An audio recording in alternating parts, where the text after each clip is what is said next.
I know he's got. I mean, send the guy a card.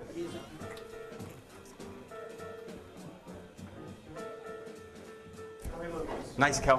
Camera reloads. I liked it. I liked it. Yeah, it's good. I like them all. Put them all. Quite amazing to see him just full of energy, float around the set, and pretty much know what he's doing as if he's done this all his life. Right out of the gate, you could see how excited he was to be directing this film. I see. So otherwise it looks weird him coming in. Well, then you know what I think? Yeah. Let's just have him walk away. Let's let him walk out of the woods. Let's leave it really simple and clean I think it's nice walking out of the woods. Yeah. And then if in doubt, we'll just do the 60 mil shot as a cover if you want it. Then you got a choice. I want to see him walk in the frame. No, get down. Okay. He's directing it and also kind of acting in it. It's not easy.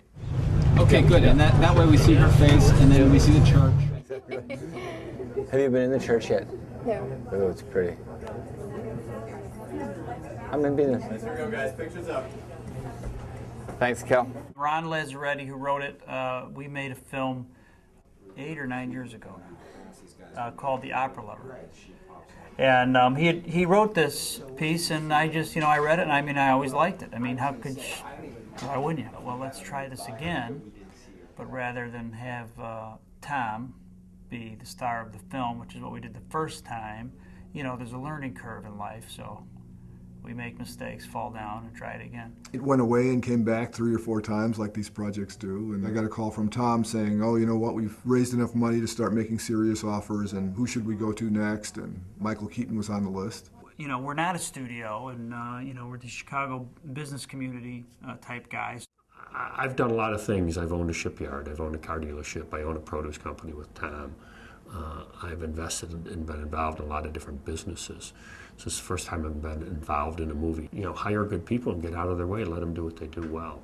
So it's really slow, so you hardly ever see the camera moving. Yeah. Cut. Happy Kate. Later on, sad Kate. the thing that I wouldn't trade for anything is Kelly MacDonald as Kate. She conveys everything to me that this thing is supposed to be about. How fortunate are we to have a Scottish actor, a very talented Scottish actor, play the Scottish part, right?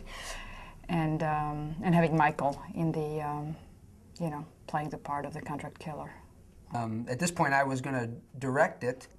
I ended up in the hospital because my appendix ruptured. So my first conversation with Michael, and I was stoned on morphine. I said, I think there's a little Batman to this guy, and he kind of lit to that. Michael saw the thing very much like I saw it. Once an actor responds, and at his level, with all the things that he's done, once he responds and has this intuitive feel about the material and how to execute it, then we started feeling, well, he really gets it. The way we scheduled the film, which was very important to us, was to not have him act in the first few days.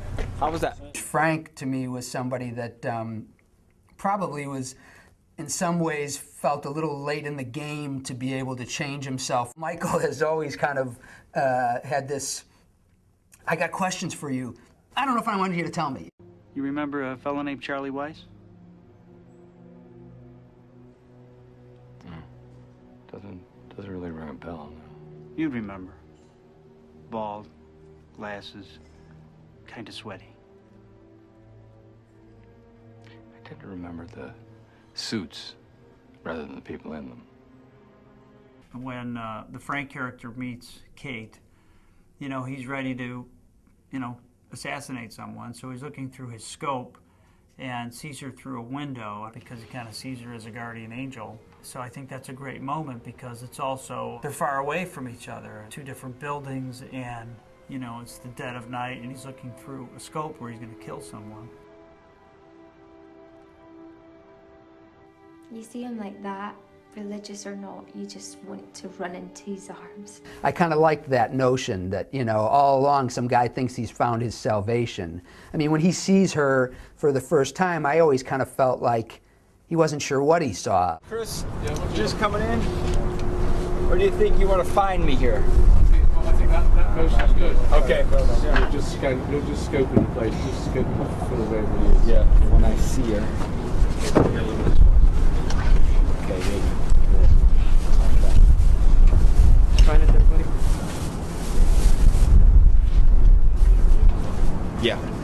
You know that Chicago has amazing architecture. It's this abandoned building across the street from our office that we're working in that had this fantastic Art Deco parapet on the top that was perfect for a sniper to lean over. Everybody remember, you sometimes forget everybody needs to be careful up here. Oh, yeah. Except for you. We see how replaceable I am. Exactly. My point exactly. I don't want to say it. Yeah, I didn't think I had to. Full sound. Sound speed. Marker.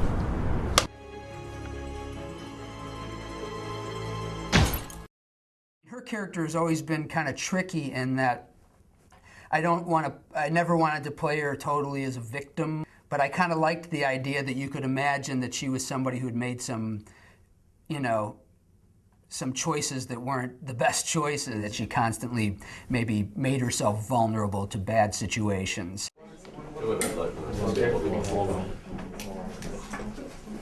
Okay, got it.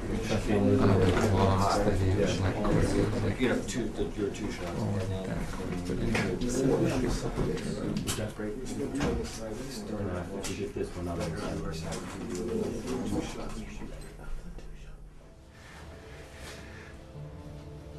Please believe me.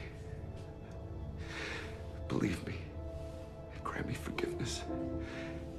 I'm so sorry, Katie. I'm so sorry I ever hurt you, but I'm a changed man. I'm a changed man. Praise Jesus. Praise His Yet I think holy if you name. just kind of Say, read it, forgive me. you know, it's scary just because he's so committed and so driven, and he seems like a guy who's not going to be able to take no for an answer. Frank believes that he can change, you know, at some point. So it's like, well, what's to say that this guy can't change too? I mean, they're all lying to each other. They lie about smoking, they lie about what they do for a living, they lie about drinking, they lie about, I mean, they all lie about everything. Hey, if you don't mind me asking, where'd you get the blinker? My friend bumped into me. Bonk. A hockey puck. A hockey puck? So what happened to your eye there? I'm sorry. Will you excuse me for a second? We know it's a lie.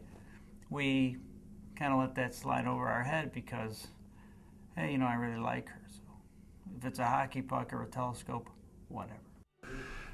Kelly, she's visiting Michael on Christmas Day, and neither of them have a person in their life. So it's very un-Christmas-like. That's also one of my favorite. I also love what we're going to do now, Frank. My favorite movie. Knock, knock. Who's there? It's the ghost of Christmas present. We were thinking about the line change and we thought about it. Thought, well, if we don't get it here, you know what, just let her go fuck yourself. That was Oh, all right. Well, Yeah. all right. That's okay. But we I haven't thought it gotten was there something- yet. You're very No, it wasn't random. Yeah, They're seldom random in your direction. and yet it was nothing that I really Prompted? Really? No. Really? When I was writing Murchison, I knew Tom was going to play him. So it was very much written to this notion of this guy who's a little bigger than he wants to be and kind of lumbers around. Why would she say no? Because I'm a divorced alcoholic chain smoker. She don't know that. Because I'm fat. You're not that fat. And at some point when you feel it, in fact, you know what we'll do? We'll cut that down like you've been smoking it. And at some point, you know, you can just take it.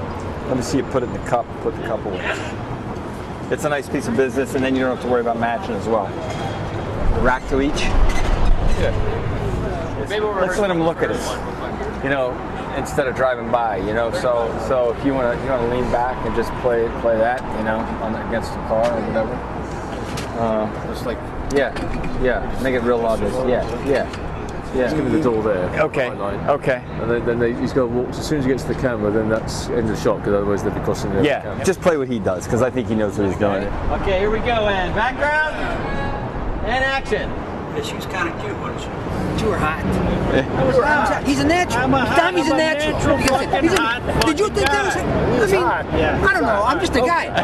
I've seen 300,000 movies in my life. And this guy that's hot. I think it could have happened any era, any time. You know, it feels, you know, Robert Mitchum detective thing. It does have a timeless feel to it. It's kind of this grittier part of town, a little bit more of the underbelly and the grit. Found a girl under a tree. Sorry.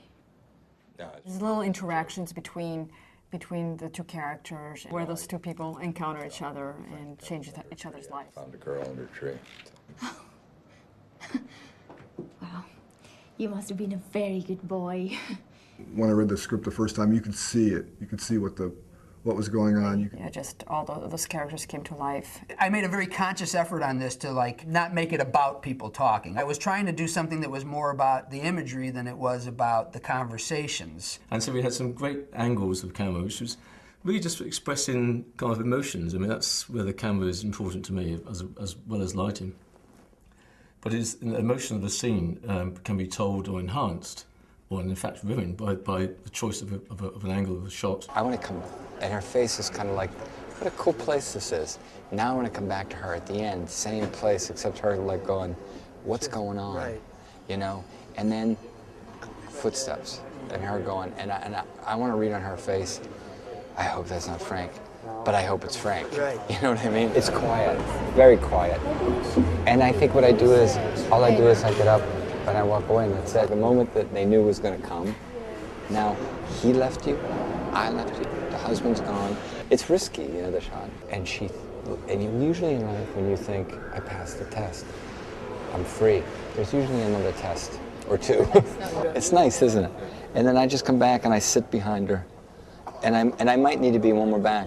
I want her to play everything here, like sadness, fear, like, you know, a lot of stuff. And I like the quietness of it. Just to be up there and just slowly tracking in. Oh, yeah, yeah.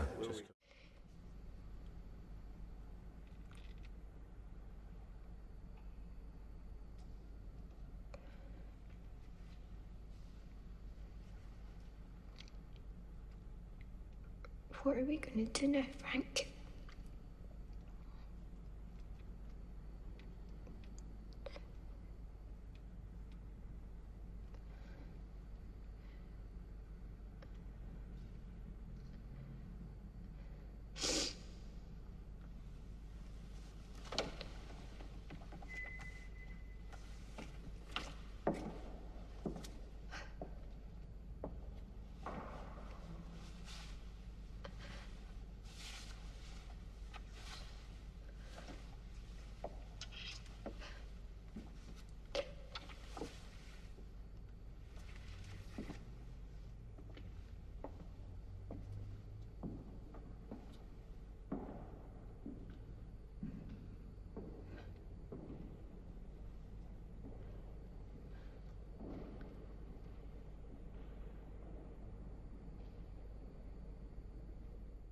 Her, you know, and we still see the hands in the right hand I side. always thought standing was more like that, feeling like you could walk into his Yeah. arms. You know, when she says Yeah. that you just want to walk into his arms. Yeah, that she's standing, yeah. He does have some major paws, doesn't he? Yeah, he's got some, what do you call them, some mitts on him. His hands are like ham hocks. They're just huge, and there's no way you want to hug this guy at all. I mean, he could have been a bear leaning down to bite her face. I mean, it was just bad. Jesus was a prophet and a damn good linebacker. Everything's too big. He looks like he's going to get her. I was gonna say we should probably save that for the wrap party and like make a pinata out of it. Hey! I'm saying.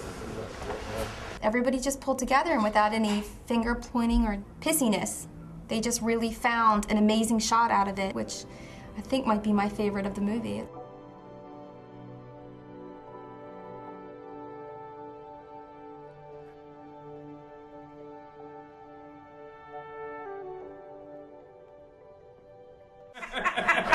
Wait till he's at his most intense. But how about that Brangelina? Yeah. And then get his most intense, saddest, and then just pull back real slowly.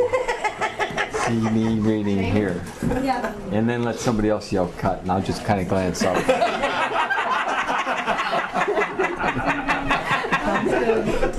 I always end up at the ending, though. Somehow, against all reason, you think that maybe something good is going to come out of his relationship with this girl, and then ultimately he's trying to do himself in and can't succeed at it. I mean, that just tickled me. The first time I got to the end of the script, I was like, this is really something.